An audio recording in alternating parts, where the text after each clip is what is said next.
I've spent my career trying to get large organizations to move. The problem is never the plan, it's never the talent, it's the half second before the decision that never gets made. Most teams don't fail because they chose wrong.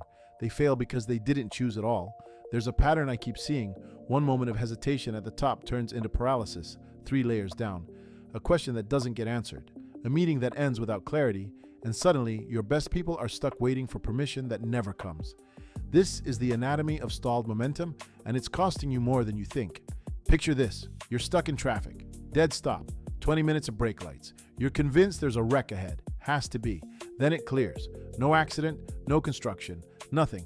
You check the mirror. Behind you, thousands of people still stuck in the same invisible jam you just escaped.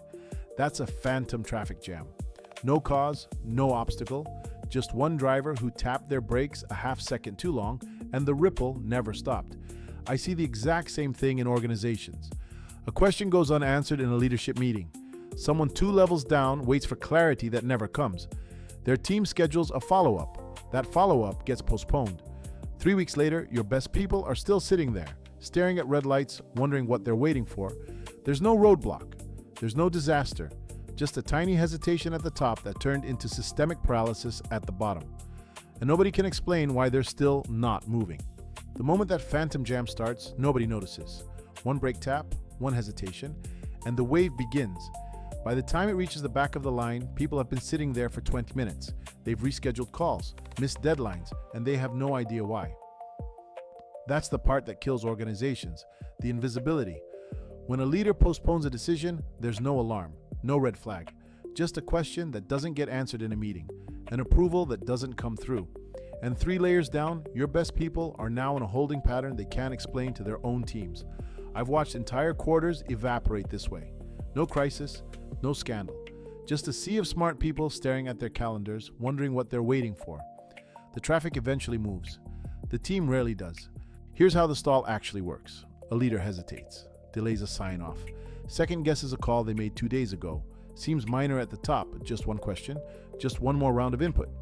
But the people closest to that leader, the directors, the project leads, they don't have marching orders anymore. So they pause. They tell their teams to hold.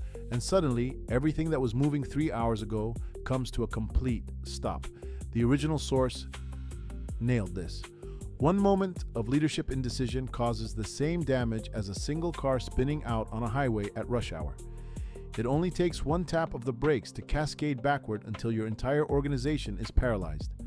And most of the time, the person who caused it has no idea they just stopped 300 people. So here's what happens when that momentum dies. Lack of direction doesn't cost you a little time. It costs you the organization.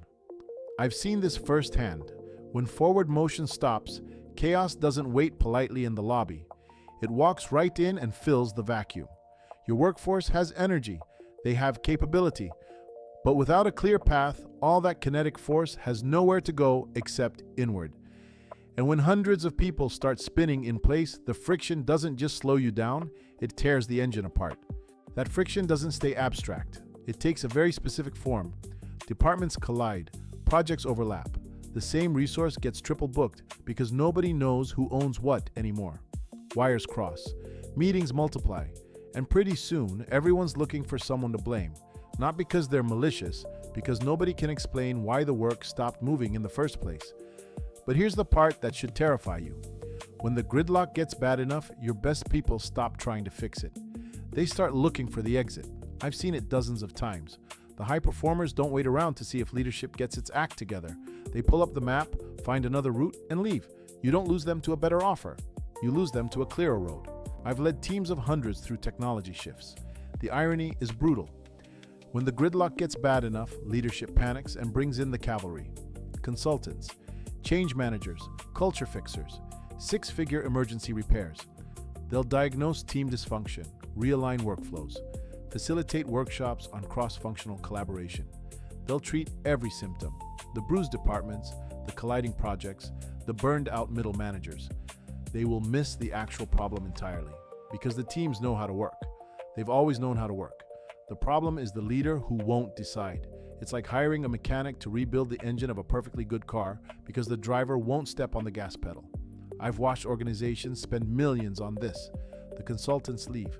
the PowerPoints gather dust, and 6 months later, they're hiring the next firm to solve the same problem they keep creating.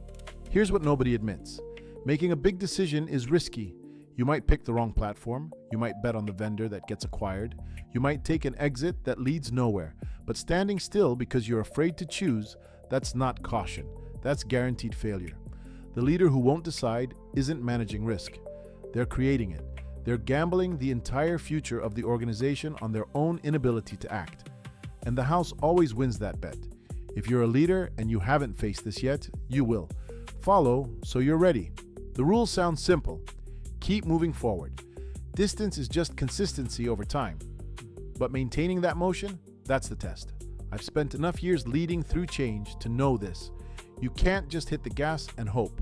Before you commit to a direction, before you tell everyone to run, you need to know the road ahead is actually drivable. Because speed without preparation doesn't get you there faster. It just means you hit the wall at a higher velocity. The question isn't whether to move. It's whether you're ready for what happens when you do. Leadership pre-flight checklist. I've had to lead nearly 1,000 people through change. Here's what nobody tells you.